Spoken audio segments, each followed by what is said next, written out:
Good afternoon, everyone, and welcome to the Missouri Board of Pharmacy's webinar on effective patient counseling.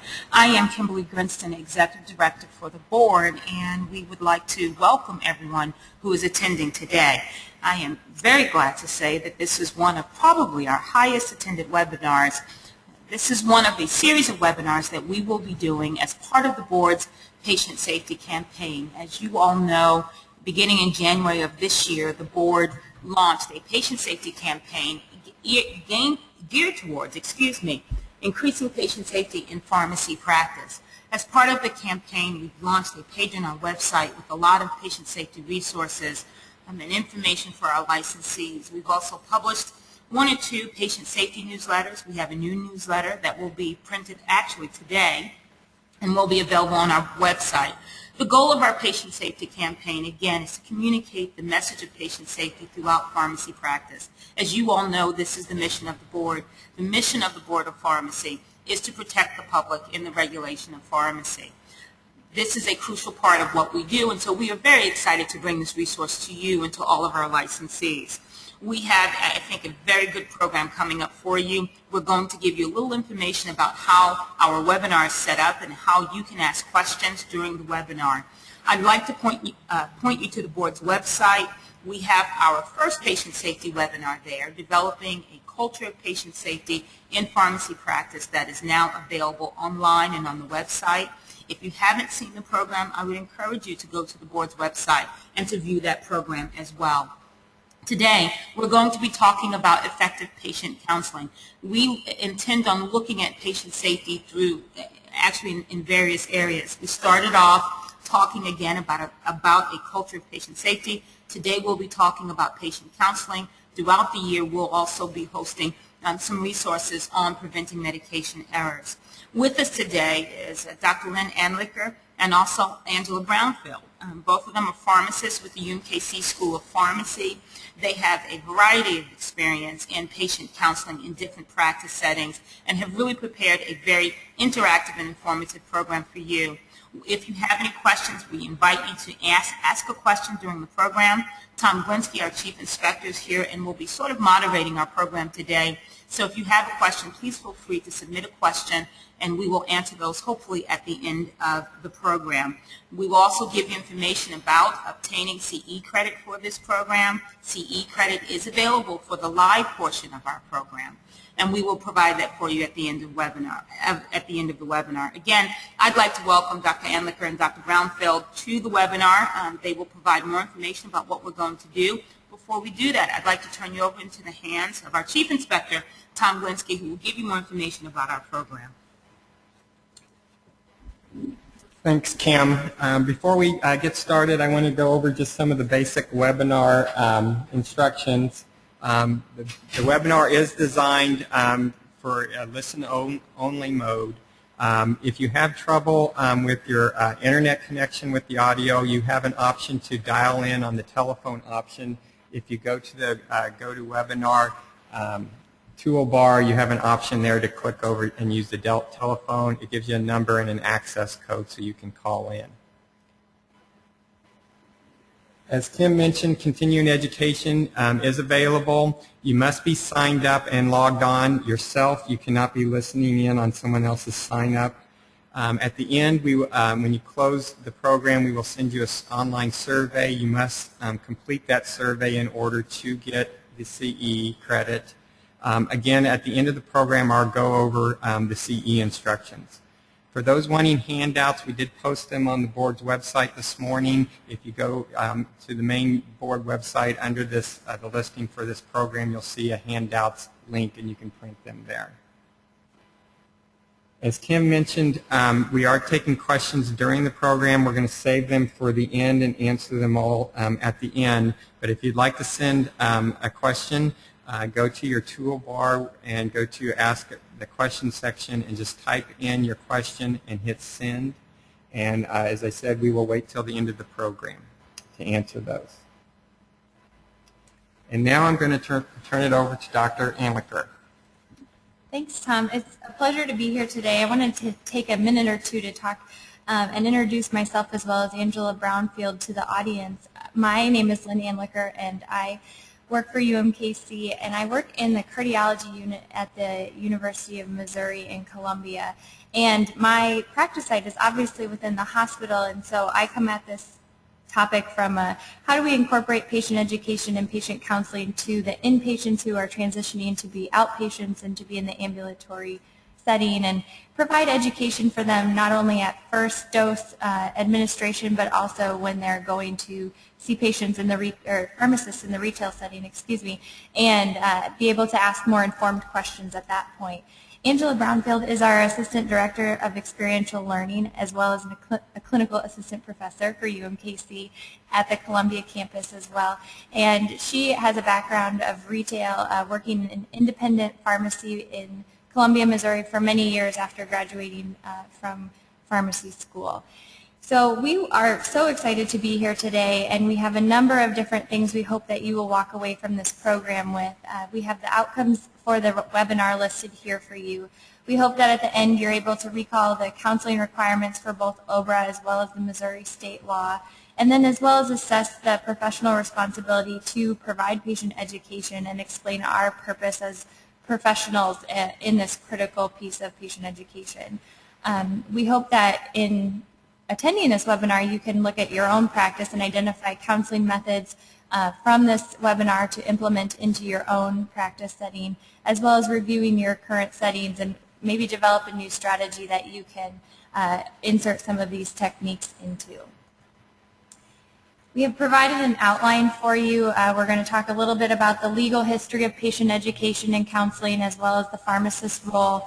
We'll give you some tips and some benefits for the patient as well as for the pharmacist, and then maybe some considerations that could improve an encounter with a patient.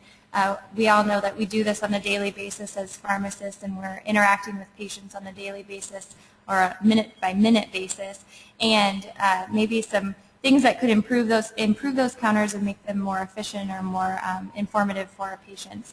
We'll focus on some areas of patient counseling. We'll give a case example of maybe something that could have gone a little bit better, and then we'll take some questions and answers at the end, as Tom has said. The first thing we would like to do is to gain a pool of who all is here. And so if we could have you answer the question about what is your current practice setting, just so that we have an idea of the representation of the webinar here. And we know that there's going to be a very diverse population here, and we expect that, and we also expect that not everything within this webinar will be applicable to every practice site, but we'd like to show the different areas that we have available and those kind of things. So we've had quite a few responses, and we won't hold up the webinar for the rest of the time, but the majority of the attendees are the community or ambulatory care providers, with about a third of the representation for hospital or health systems, and there's some long-term care and home infusion, and then a number of miscellaneous people as well. So welcome, we're really excited that you're here. So as Dr. Seaton, for those of you who attended the previous webinar from the board, you heard Dr. Seaton talk about medication use systems and where this all fits, and we all know as pharmacists how drugs come into development and the manufacturing process, the wholesalers, ordering and prescribing, all the way through administration and monitoring. Where we feel that the education and the patient counseling component sits is within the distribution and dispensing portion of this medication use system. So this is a component and an extension of what Dr. Seaton has already talked about, and we'll just continue to build upon this within the board series. We also wanted to take a few minutes to talk about the different types of pharmacists, and again, this is not an all-inclusive. We hope that where you are practicing, and even if you are not in one of these specific locations, that you can find some of these different criteria that you are doing within your different practice site as well. So for more hospital-based pharmacists, providing education and cognitive services to the patient care team, as well as educating patients.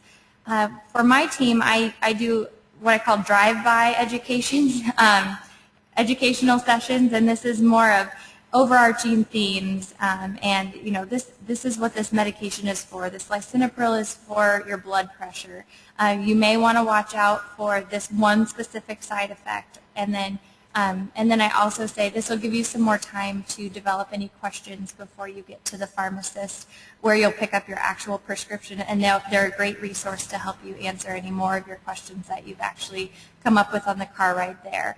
More of the ambulatory care-based pharmacists and the education provided there is targeted patient education, whether it's clinic appointments, doing educational sessions such as focus groups or group sessions, and then also doing phone follow-up, whether it's after a discharge or after a clinic visit. There may be something such as a smoking cessation program where you're doing phone follow-up and asking them questions and answering their questions throughout that time. And then the more retail-based pharmacists, they're very accessible to the general public on a month-by-month basis, if not more frequently, for those frequent flyers at the pharmacies. There's very frequent encounters, as I suggested, and then these pharmacists will provide a detailed review of the maintenance as well as any additional new prescriptions that our patients are receiving, such as when they leave my practice site and, as I said, are transitioning into that more ambulatory care focused setting. So why are pharmacists doing this? Why is this written into our rules and regulations? Well, we are one of the more trusted professions. We're incredibly accessible. As I said, I've given you 3 examples of where pharmacists are working and how we are providing patient education. I like to think that as a profession we're very approachable, and as individuals we're very approachable as well. And we're also very knowledgeable. We have a lot of education, we have a lot of training and practice and experience that goes into our profession, and we can really help our patients with all of those things. Moving into the law portion and the legal history, in 1990 there was a mandate sent for states to improve medication understanding, and this was the Omnibus Budget Reconciliation Act of 1990, or OBRA for short. This was specifically targeted at the Medicaid patients, and then in 1990 there was an option for states to expand it to other populations. The authors of OBRA intended for this to be more of a two-way discussion between the patient and the pharmacist, and yet some pharmacists are still viewing this as a lecture or I must do this and talk to my patient in that lecture type of way, while the OBRA authors intended for this to be more of a discussion between the two parties. This is an offer to counsel, and if the party says yes, then OBRA has deemed that the items on the screen, the name of the drug, intended use, expected action, route, side effects, anything for self-monitoring, what to do if you miss a dose, how to store, drug-food interactions, any contraindications or things to avoid, and then what, if any, refill information is available, should be addressed within this interaction. With the Missouri law, we have the exact language from the rule written into this slide for you all to read, and this. How the Missouri law interprets this is an offer to counsel, an offer to educate the patient for these things. This is not specified the way that the OBRA lays those out in that slide that we just went over, and so thus we refer back to those components of OBRA. Our rules in Missouri say any matter which the pharmacist deems significant based on our professional judgment, and so we are incorporating those same components of OBRA into this type of counseling here. We always seem to be reinforcing the role of the pharmacist as the healthcare provider and the educator, and that's one of our professional obligations and our tasks that we take on. And we have quite a lot of support from the public, and we're aligning ourselves in a really great way as we move into a very education-focused profession. And the Surgeon General's report, specifically within Focus Point 4, provides evidence for value of pharmacy services. And it was a thorough review of literature for about 20 years that said that there's about $10 gained in benefit for every $1 of funds allocated. And the there have been multiple surgeon generals who have supported pharmacy support and education, and one specific letter or a report from one of the Surgeon Generals said that this report would provide the evidence health leaders and policymakers need to support evidence-based models of cost-effective patient care that utilizes the expertise and contributions of our nation's pharmacists as an essential part of our healthcare team.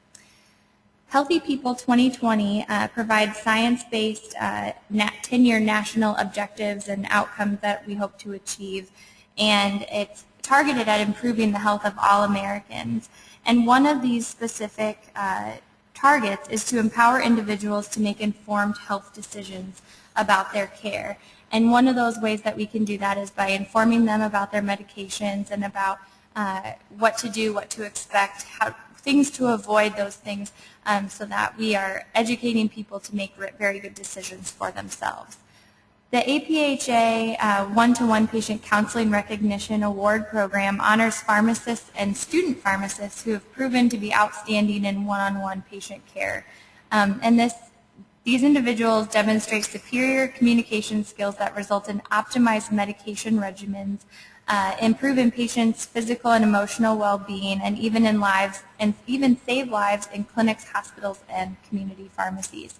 So APHA has a resounding approval and support for this. ASHP believes that pharmacists should educate and counsel all patients to the extent of all of our abilities, going beyond just the minimum requirements of our laws and our regulations. And they also feel that simply offering to counsel is inconsistent with what our responsibilities as pharmacists include. As an educator, we have the opportunity to participate and watch our students take the oath of the pharmacist every fall when they're getting their white coats. And I try to take this time as they're reading through that to reflect on, what does this mean to me? Am I doing all of these things? How can I be better at all of these things? And I really feel like it's a good check for me to keep me in line every year and to keep me moving forward and to continually be improving myself. And as Angela and I were putting this presentation together, we reflected on this and we thought, patient education really fits into every single one of these bullet points in some way or another, one of these components of the Oath of the Pharmacist. We have bolded the two specific ones that we feel are most applicable. I will apply my knowledge, experience, and skills to the best of my ability to assure optimal outcomes for my patients. I can't think of a way that patient education doesn't fit into this specific bullet point. And then the second one that is bolded for you is, I will utilize my knowledge, skills, experiences, and values to prepare the next generation of pharmacists. So as we are training and educating students, technicians, our rotation students, even in the classroom, it's so important to keep thinking about what are the skills that they will need to continue to touch patient lives and to continue to improve in patient education. At this time, I'd like to turn it over to Angela Brownfield, and she will walk us through the meat of this presentation.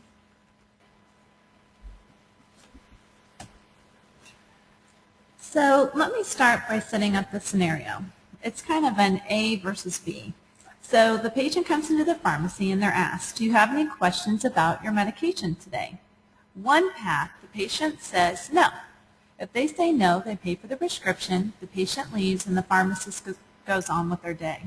However, if the other path is taken, the patient says yes. This allows face-to-face contact with you, the pharmacist, and in turn it will establish a working relationship, which will build trust and recognition. The patient should be more apt to approach you and seek your guidance in the future. By interacting with them, you are essentially opening the door. You're providing an opportunity to ask more questions that they may have been intimidated to ask about before. Finally, you are allowed the opportunity to educate your patient, not just about this new medication, but possibly others in their profile or those down the road. Your presence while counseling patients can increase future opportunities and encounters, and almost creates a ripple effect.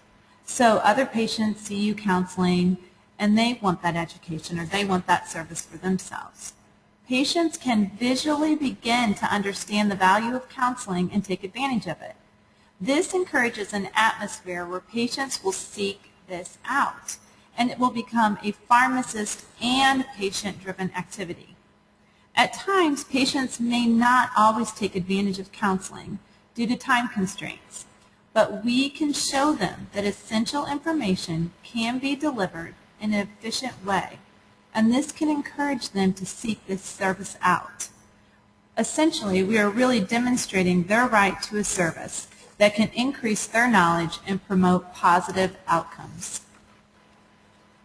So please recall that OBRA was not intended to be a one-way form of communication. The intent was for the patient to be an active participant, and by doing so, reap the benefits of the counseling encounter. So as pharmacists, we serve as excellent resources to help our patients get the best possible outcomes from their medication therapy. So what are these benefits? The first one you'll see here is understanding medication. So this allows the patient the opportunity to be effective in managing their own care. It really establishes, I would say, a link between taking the medication correctly and the positive health outcomes this can provide. Now these improved outcomes can include such items as control of long-term conditions. So that would be like blood sugar control with diabetes, or it would be blood pressure control with heart disease. But you can also see resolution of short-term issues as well, such as infection. So through counseling on antibiotics, we can help the patient understand the importance of completing the full regimen to eradicate the bacteria and prevent resistance. We can also increase patient adherence. So when I was looking at this and preparing for the webinar, I was thinking to myself, what is the exact definition of adherence? Really, it is the patient's ability, not their obedience, but their ability to follow a therapeutic care plan that is based on an interactive and collaborative relationship between the pharmacist and the patient. If the patient understands how and why they are taking their medications, this should increase their ability and desire to take it as directed, get it refilled as necessary, and avoid missing doses. Counseling can also help us as pharmacists to understand the patient's motivation for taking the medication and focus on that. Avoidance of harm occurs through our review of such items as drug interactions, adverse drug effects, and really letting them know when to alert healthcare providers. So, for example, when we counsel them, we give them an idea of what side effects they most likely will face, and if they're mild, and kind of give them that kind of background. But then we also tell them, okay, now if you see this happening or if this comes about, it's kind of a red flag. This is when you would call your physician. So we really work on giving them kind of that guide to know when to either contact us as the pharmacist or the physician, or to just know that, okay, this is something that's going to happen and it'll kind of run its course. We also see cost savings, and this is through optimal drug therapy. Inappropriate medication can lead to waste, additional therapies, and then complex regimens. And these regimens can deter adherence and increase costs for the patient and the healthcare system overall. Finally, we hope that there is improved patient satisfaction as patients take an active role in their own care and ownership. This in turn can provide greater security and motivation to stay informed. So we've seen the benefits for our patients, and now what we want to do is we want to look at the benefits for our pharmacist, or us as pharmacists. And these benefits are numerous as well. But the primary focus can easily be placed on safety. Through our interaction with the patient and the counseling encounter, we are able to verify the correct medication for the correct patient, and I will elaborate on this shortly. We can ensure that sound-alike or look-alike medications are dispensed appropriately and for the intended individual. We can do this simply by asking the question, what did your doctor tell you this medication was for? We can verify and point out dosing changes, as it really is our responsibility to determine if changes were indeed intended. And we can discuss any changes to a patient's drug regimen to ensure that that therapy is really heading in the appropriate direction. In general, we need to verify, and verify again. There is always potential for miscommunications along the way. with both written and verbal medication orders. So through counseling the patient, we are able to potentially catch errors that may occur. Finally, we can work to improve patient satisfaction, as discussed on the last slide, and professional satisfaction. So we're really able to do this by pushing beyond our obligation just to follow the law. We need to achieve and maximize the benefits provided to our patient through the exceptional care that we can provide. We can do this by incorporating patient counseling into our workflow whenever possible. So before we begin discussion of one method or a specific approach to patient counseling, I wanted to give you an example of an ISMP alert. And this is really going to demonstrate the difference that counseling can make. And so the ISMP is the Institute for Safe Medication Practices. And these are the tips that are featured in our Missouri Board of Pharmacy newsletters. In addition, this was an excellent safety resource mentioned by Dr. Seaton in the last webinar in this series. This is a certified patient safety organization, and its focused mission is on to decreasing medication errors. So I'm going to briefly read a portion of this alert. A mother gave her 7-week-old baby 5 milliliters of Tagamet instead of 0.5 milliliters. Oh, I'm sorry. I can't see this. Hold on just one second. I'm sorry. A mother gave her 7-week-old baby 5 mils of Tagamet instead of 0.5 mils for acid reflux because a pharmacy technician gave her the wrong syringe. The technician told the mother that the 5 on the syringe meant 0.5 mils. After 4 doses, the baby was very drowsy, vomited, and had loose stools. The mother took the baby to the emergency room for observation, but fortunately, the baby did not have to be treated. So it's really quite obvious that just a few moments spent with the pharmacist could have prevented this error. It demonstrates just how patient counseling can serve as an important safety mechanism. Can every error be caught? We hope, but the important part is incorporating this safeguard into your everyday practice in whatever manner is achievable and workable for you. Even a few moments spent with a patient counseling can make a world of difference. It certainly is a safety mechanism that we can put into place. So pharmacists can contribute to positive outcomes through patient education. Essentially, these outcomes result from the promotion of safety through essential information that is delivered by effective communication. In a USA Today article from April of 2008 titled, "Talking to Patient Could Be Major Safeguard," the executive director of NABP at the time, Carmen Castizone, made this statement. If the pharmacist counseled the patient, 8 of 10 errors that get through now would be caught. So we can really see that the promotion of safety is real and attainable through counseling. In addition to the general components outlined in OBRA, so that would be like counseling on the name of the drug, the side effects, the storage, etc., we are wise as pharmacists not only to provide this essential information, but to verify the patient's understanding as well. Please remember, however, you can be extremely knowledgeable about medications and their use, but if you can't relay the information to the patient effectively, what ground have you gained? So really we have to focus on that, moving that information from our mind to our mouth and to the patient. And this can be challenging at times. We can completely understand a concept ourselves, but relaying it in terms that another can understand takes practice and patience. So, I would like to start with some basic items that I believe will promote success with your patient counseling encounters. These are vital to the process and can set up for a great encounter versus a fair encounter. Really what you want to do is you want to use open-ended questions. And this is versus those requiring a simple yes or no response. And what do these open-ended questions provide you? They provide you history, they provide you detail, they provide understanding. You really can garner as much info as possible regarding the patient's knowledge about his or her medication. And it also allows the patient to share information that might not have been covered if certain questions were not asked by you, the pharmacist. Also, we need to communicate at an appropriate level for the patient.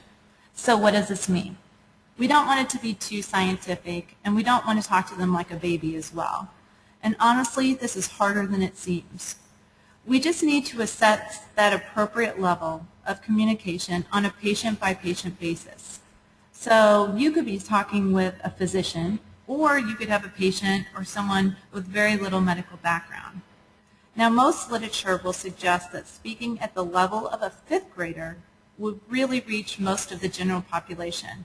However, if you're acutely aware of your patient's ability to receive and comprehend information at a certain level, then you should proceed in that manner. You also want to listen to your patient.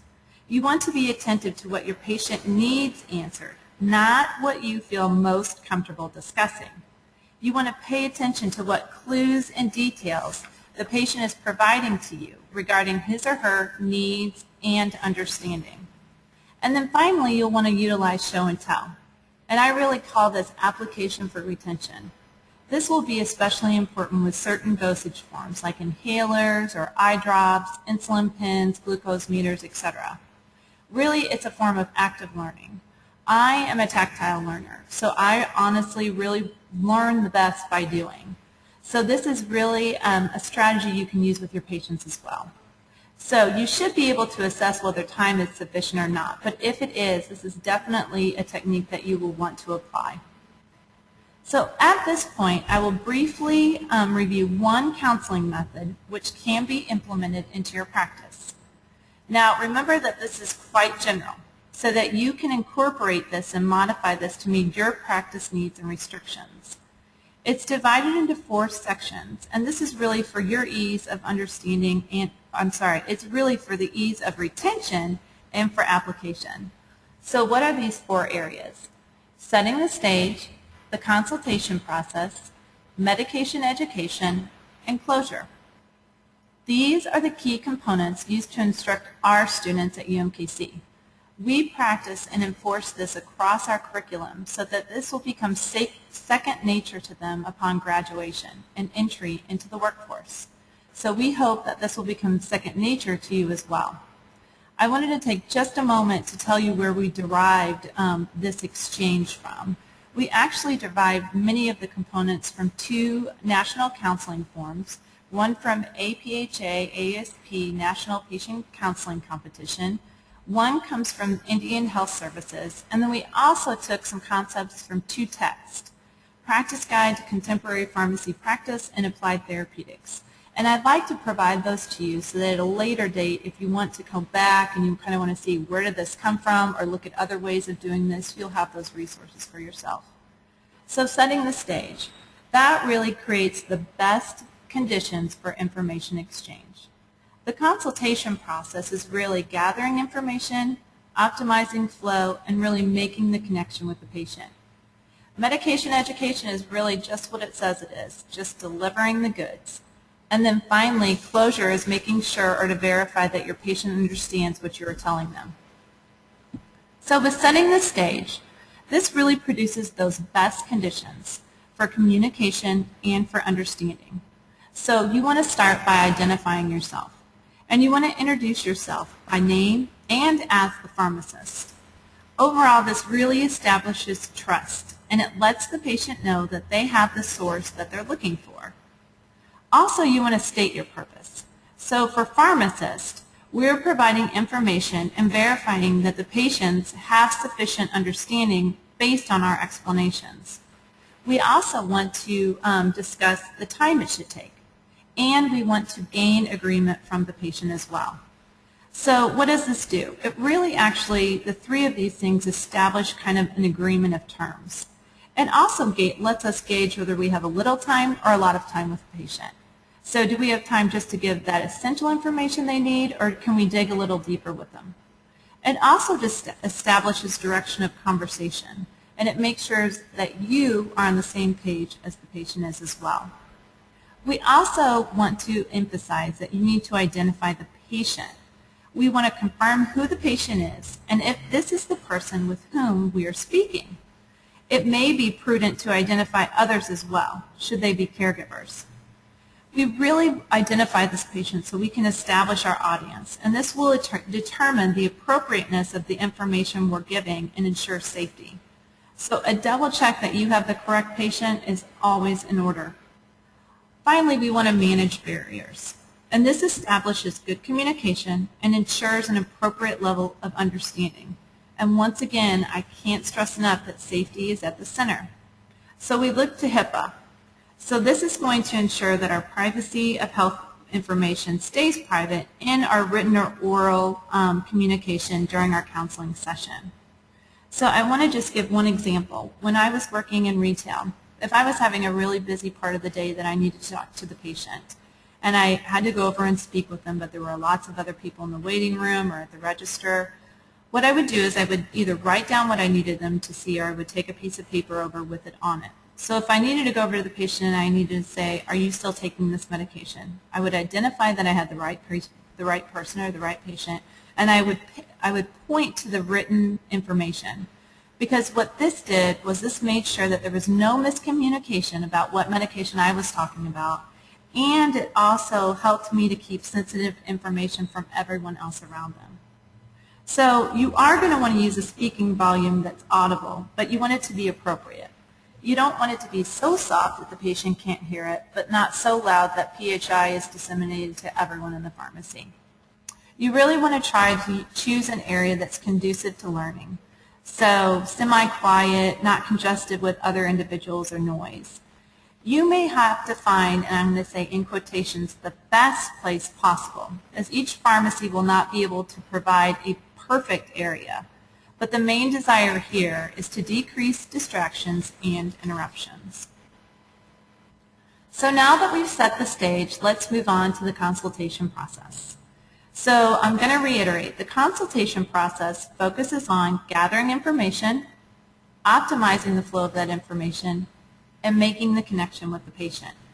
How can these goals be achieved? Well, with open-ended questions. Now, we covered this in the previous slide, but I'll just quickly reiterate. It gives you history, it gives you details, and it really tells the whole story. You also want to use appropriate verbal and nonverbal communication. Empathy is an incredible way to really connect to your patient, show that you're invested in them, and provide great outcomes. Also, you're going to want to be attentive to your body language as well. If you're tapping your foot, looking around at the clock, looking at your watch, versus really making eye contact with the patient or actively listening, the patient may not feel comfortable asking additional questions or continuing with the conversation. Plus, you need to pay attention to the patient's body language so that you can pick up on clues that they are or are not understanding key items that you may be discussing. Through active listening, you can provide the info the patient needs and move in the direction that they desire. And this really will engage them in the conversation. Also, quality conversation, and we've talked about this a little already, is really going to be provided through that appropriate volume and also the use of layman's terms, because we really want to make sure that the patient's able to understand the information that we are giving them. You also want to ask 3 very important questions. Now, the answers to these questions may be found in your computer system or your patient profile, but they may not be accurately updated. So you want to ask them, do you have any allergies? What other medications are you taking? And do you have any other medical conditions? And we want to ask that within each counseling encounter because that will really update the information for us. And these provide safety once again. You need the whole story, not just bits and pieces.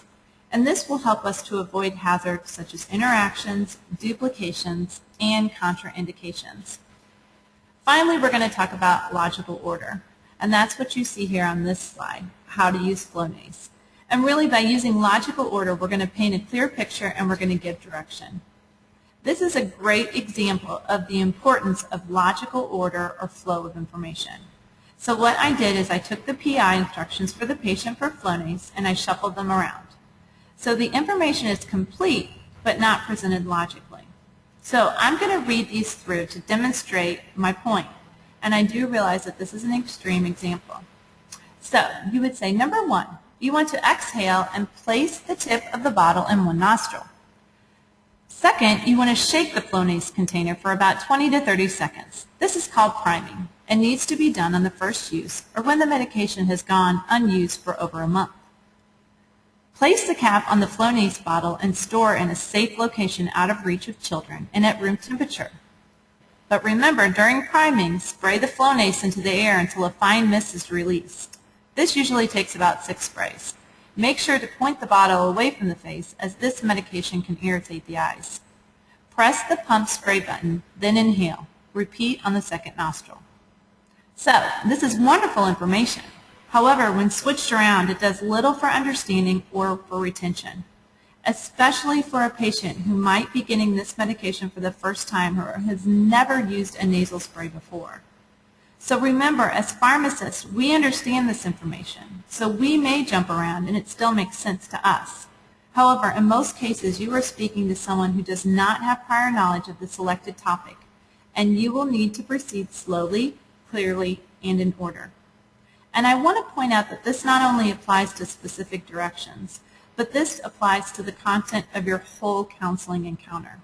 So if you are counseling someone about the dose of the medication, you don't want to switch to side effects, then go back to dose. Maybe cover a few interactions, go back to dose. You really want to provide that information in a logical order for them as well. So providing medication education can be guided by the use of the prime 3. And these prime 3 are, what did your doctor tell you about the medication, or essentially what is it for? What did the doctor tell you to expect from the medication? This will answer what will it do and when will it begin to work? And what did the doctor tell you about how to give or take this medication? Answers to these questions by the patient will allow you to assess what information the patient has so far, and if they have interpreted the information that the physician has given them correctly. It allows you to elaborate on the correct information, or if necessary, to correct information if not understood well. It also provides you with the opportunity to instruct on follow-up with the physician if the need should arise. So if you explain to the patient, or if the patient's been told that the medication should work in about 48 hours and it's been 5 days and they've seen no difference, then that will raise a red flag for that patient, and that patient will either call the pharmacist or the physician. So really, by asking these questions, you can either elaborate, correct, or fill in the gaps where necessary. Now, the additional information provided to the patient that's listed on the slide should be covered, as these questions, or the prime 3, are asked and discussed. So as you ask these questions, you really will and should be covering such things as dose, schedule, storage, etc. In addition to those items listed on the slide above, you may want to assemble or demonstrate administration of dosage devices, or essentially just open the bottle and identify the color and markings on solid dosage forms. You can also point out to the patient like the smell of different liquids as well, so that if the patient were to have the medication again or were to come for a refill, they would expect to see the same thing, and if they didn't, they could alert you. You can also provide documentation of your counseling as well. So when I was in practice, I used to write a C and my initials on all the scripts that I counseled on. It didn't take long. It was a great record for me, and then I could become more detailed with my notes if the situation dictated as well. So really, just to tie this up, I just want to emphasize the fact that when you ask these prime 3 questions, you really will lead yourself to more discussion about other things with the medication, and it'll help you to verify whether the patient is really understanding what you are telling them as well. So this is an education example, and I think it will represent a great scenario which necessitates the need for counseling. So the physician writes for, and the patient brings you this script: clindamycin 300 milligrams, number 30. Take 1 capsule 3 times a day for 10 days. But the pharmacist fills it with clindamycin 150, number 60. Take 2 capsules 3 times a day for 10 days, because that is what is available in the pharmacy. I'd like to provide some brief background. The pharmacist did call the physician and receive approval for the change and provided correct documentation on the script. So where could things go wrong here? How would you counsel to prevent that? So essentially, you have a patient who walks out of the doctor's office, reads the prescription, and sees the directions 1 capsule 3 times a day. The patient has the prescription filled. They deny any counseling. They go home. They take the medicine.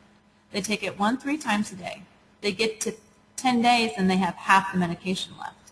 At that point in time, they call the pharmacy and they want to know what's gone wrong. So really, this really accentuates one of those situations where just that little bit of counseling could have gone a long way, because this patient got a sub-optimal dose. So really, this is a very good example of how just a little time with the patient can really make a big difference. So, encounter closure. We can think of this as the last step, or kind of tying up any loose ends. This will ensure understanding and set the record straight if necessary. How can you get final verification of the understanding from the patient? You can have the patient repeat back or demonstrate for you how to use the medication. So you do not want to use closed-ended questions, such as, do you understand? It's possible that they will say yes, no matter what, to either avoid embarrassment because they don't know the answer or to save time. You have to assess the patient's understanding of the material that you have provided. By having the patient repeat back or demonstrate their understanding of how to use the medication, you will be doing this. Also, you have to listen closely, and I can't stress this enough, not to what you want to hear, but to what the patient is actually saying to you, so you can correct inaccuracies as needed. Finally, by asking if there is anything else that can be done for them, we avoid leaving anything hanging or unresolved. One more important point of consideration. We've covered the importance of and a method by which to educate patients. However, we must not forget, by doing so, we are encouraging our patients to seek counseling. We are demonstrating to them what they deserve and should expect in the future. So to sum it up, through setting the stage, providing a strong consultation backdrop, educating about the medication, and achieving appropriate closure, you will essentially provide a safety check for you and the patient by determining that key components are indeed right or correct. So we want to ask ourselves, is it the right medicine, the right person, the right quantity, the right timing, and the right route? This brings us back to the benefits of counseling for both the pharmacist and the patient. Counseling with the container and label in hand is a simple way in which the pharmacist can gain closure for him or herself. It's kind of a double check, and it means to catch and correct any errors. So while you're counseling, you want to ask yourself these questions. You also want to look at the bottle. You want to read the label and provide any additional directions that may be needed. While counseling, assess if the medication is gender appropriate or age appropriate, just by looking at the patient. Then show them what the medication looks like with new prescriptions and with refills, if possibly a new generic is being used, or if you've got a liquid that's changed and it's a different color or a different smell. This is a win-win situation for you and the patient and will work to ensure accuracy. So in addition, before I wrap up, I want you to understand that we know that this method relies upon appropriate support. This support comes in the form of additional or sufficient time and staffing so that you may provide these services. But we must also work to establish this as a pivotal part of our workflow and the best way we can and with what we have at times. And really, this will honestly be the challenge for each of us. So at this point in time, I'm going to turn it back over to Dr. Anlicker, who is going to actually walk you through a case example.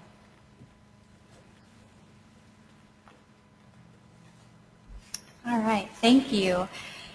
So we have a patient case example here of a patient who presented to their pharmacy from the physician's office with a prescription for an EpiPen. This patient has had multiple prescriptions filled at this pharmacy for other medications, but there's no previous record of EpiPen prescriptions at this pharmacy for this specific patient.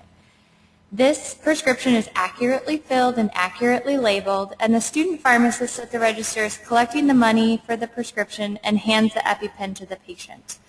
Throughout this encounter, the student pharmacist has been talking to the patient, discussing the weather, talking about the sports in the area, when they'll be done with school, those kind of things. And so there was plenty of opportunities for this patient to receive education.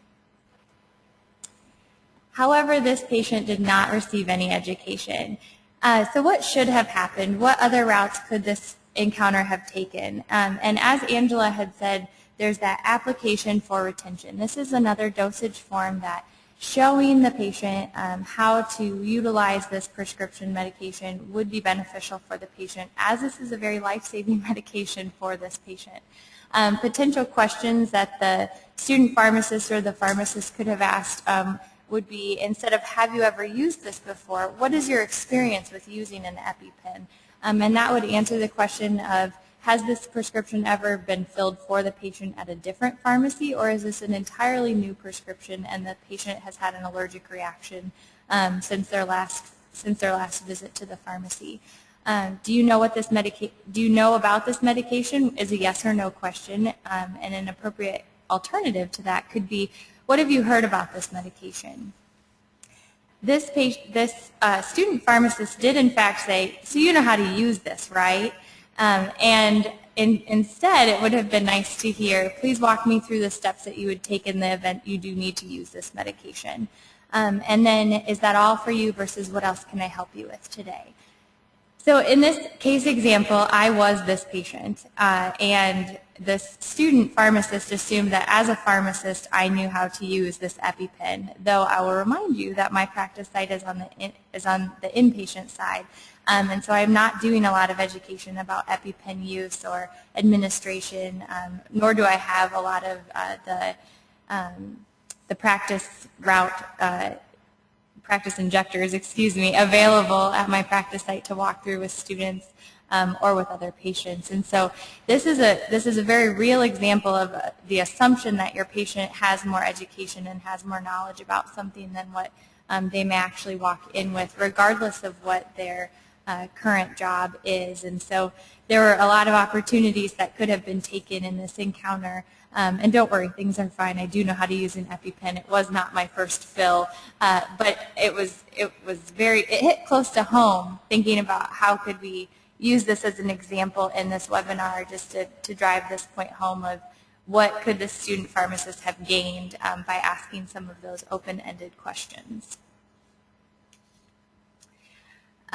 We have one final poll question for you.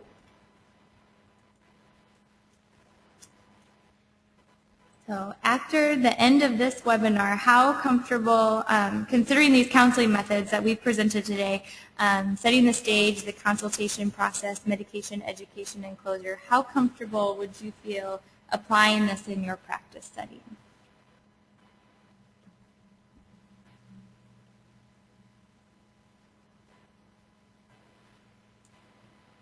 And the votes continue to come in, but there's an overwhelming majority who've checked off very comfortable, and that's great for us to hear and to see on our screen as we're going through this material. We'd like to take the opportunity within the questions section to hear about comments or ways that you are counseling and providing patient education in either your hospital setting or in your community setting and in your ambulatory care settings. Or for those miscellaneous representatives, what you're doing in your different practice settings too. As we said, we know that this could be difficult to put into practice, and we hope that some of these nuggets and these pearls can be implemented in the different areas. So at this time, we're going to take a very short break, about 30 seconds, to get converted over to the questions section. Go ahead and feel free to send us questions on the toolbar. You go to the little section for questions and type them in and hit send, and we'll get them. And I will tell you, we're only going to answer questions related to this program. Other topics that people are asking about, we we won't be answering here today. So we're going to take about a 30-second break while we convert over.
Okay, we're back, and we're going to split these questions among all three of us here.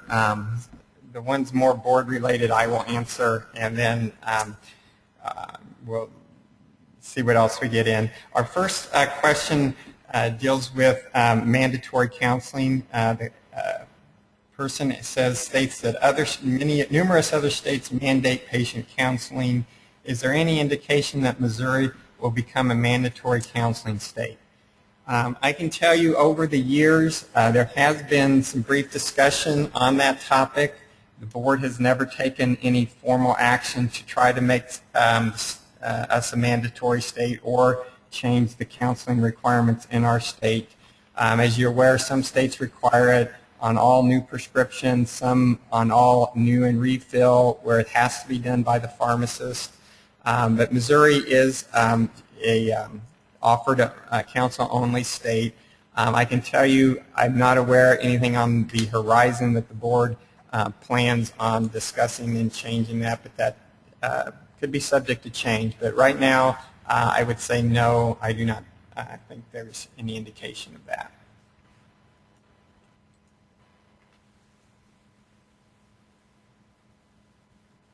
We have a commenter who's just making a comment that the pharmacist should always counsel on new prescriptions and not just ask.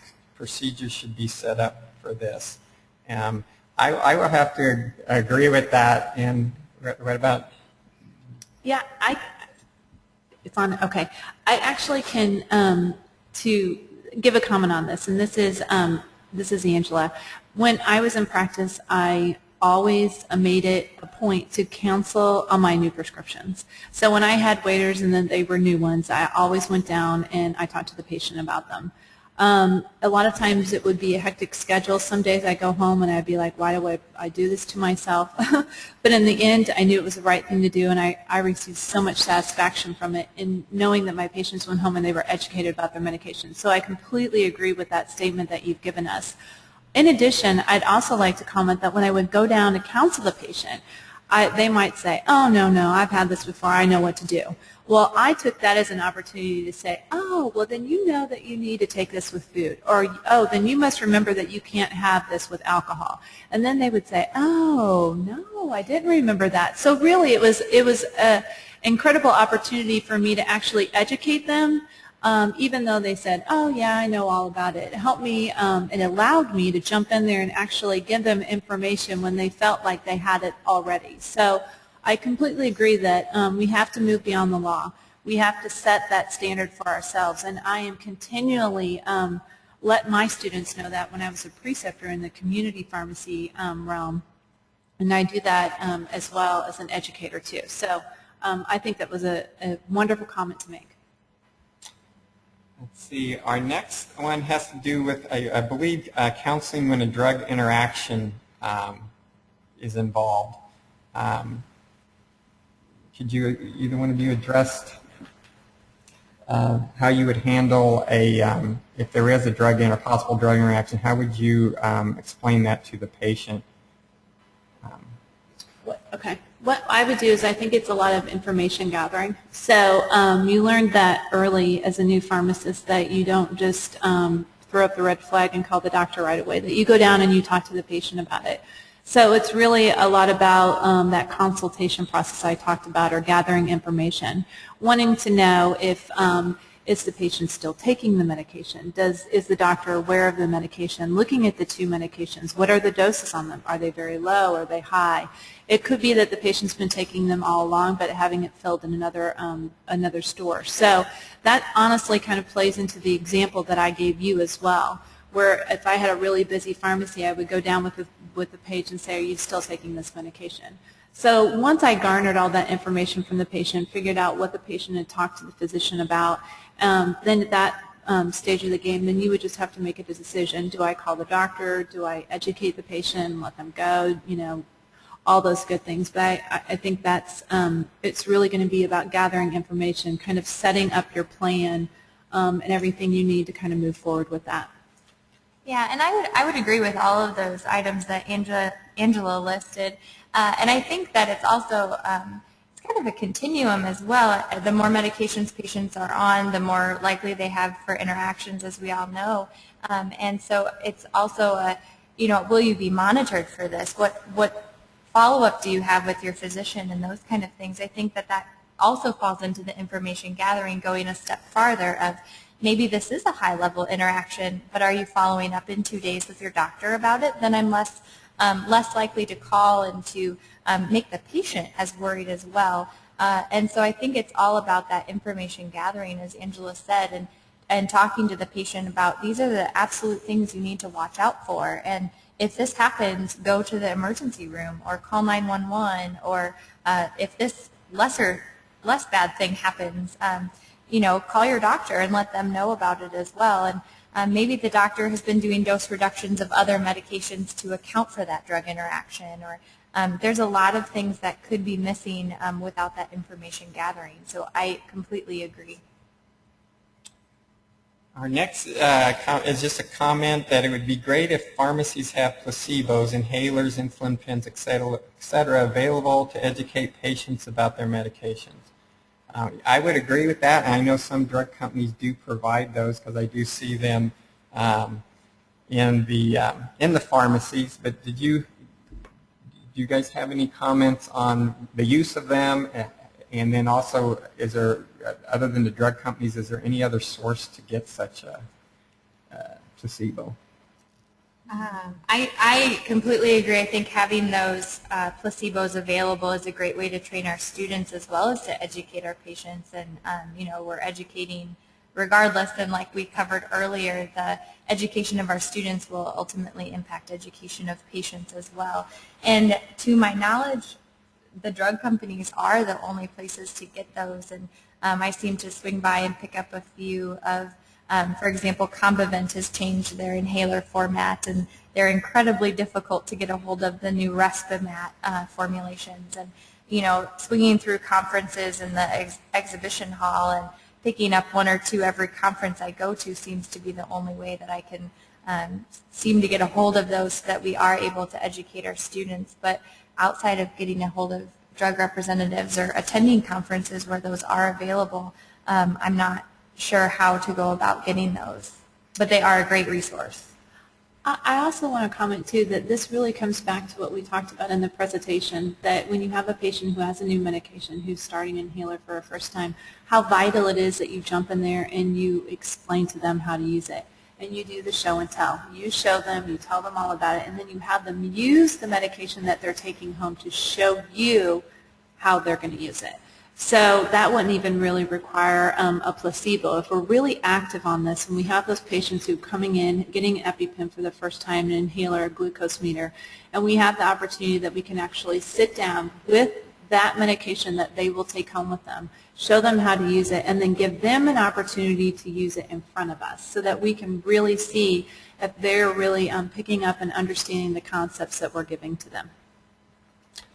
And I would suggest contacting the manufacturers, call their 800 numbers, and just ask them. I'm sure they'd be more than willing to provide if they have placebos that you can use.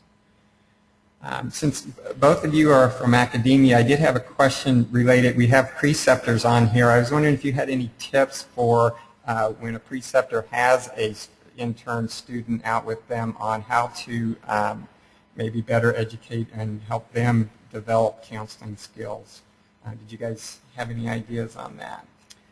I think that Lynn and I are both going to kind of add our 2 cents on this. When I had students and I was a preceptor in community, we had waiters and they were in certain colored baskets. So when I get a waiter, I'd call my student forward. I'd tell them what the medication was. So as I went through and I checked everything and made sure that it was all correct, it kind of gave the student an opportunity to look at the drug, kind of ease their nerves, go through the things that they wanted to tell the patient.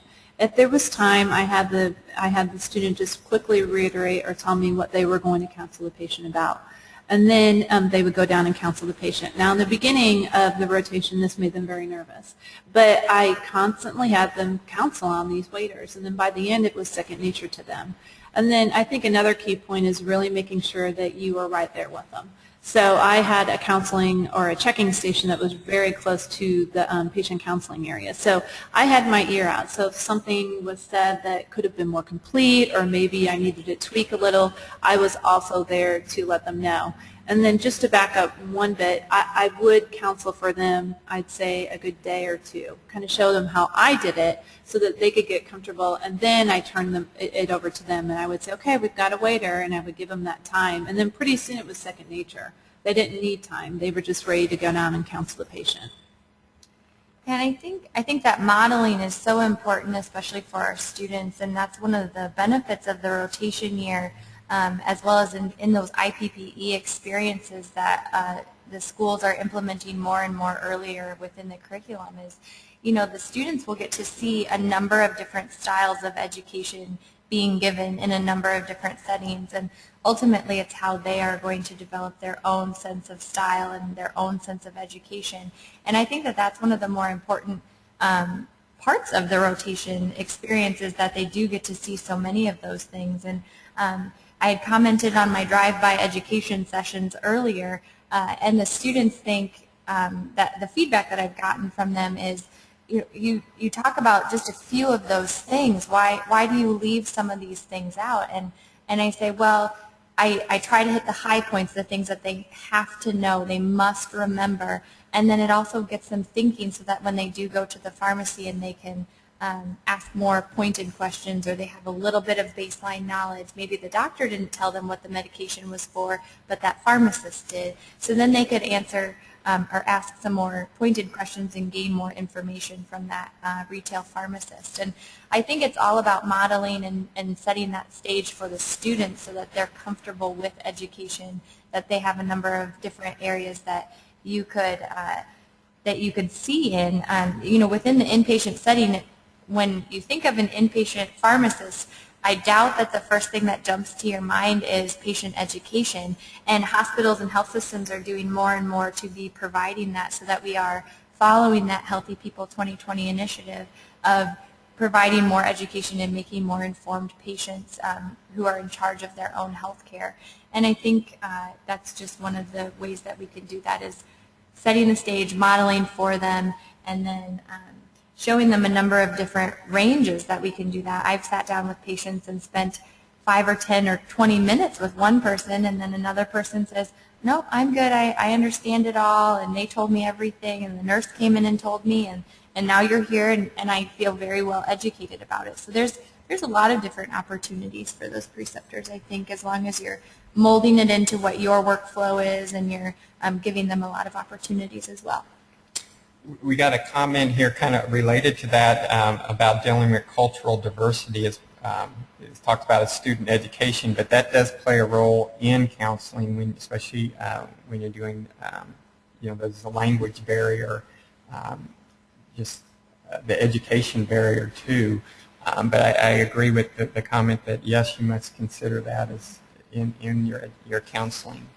Absolutely, and that's a huge part of the communication courses that students are taking now in all pharmacy schools in the nation. And it goes back to we preach eye contact to our students, that if you're not looking them in the eye, then they may view you as not being sincere or not engaged in that conversation. But there are some cultures where eye contact is a threatening thing, and so you really do need to be receptive to what the patient's body language and their nonverbals are putting out.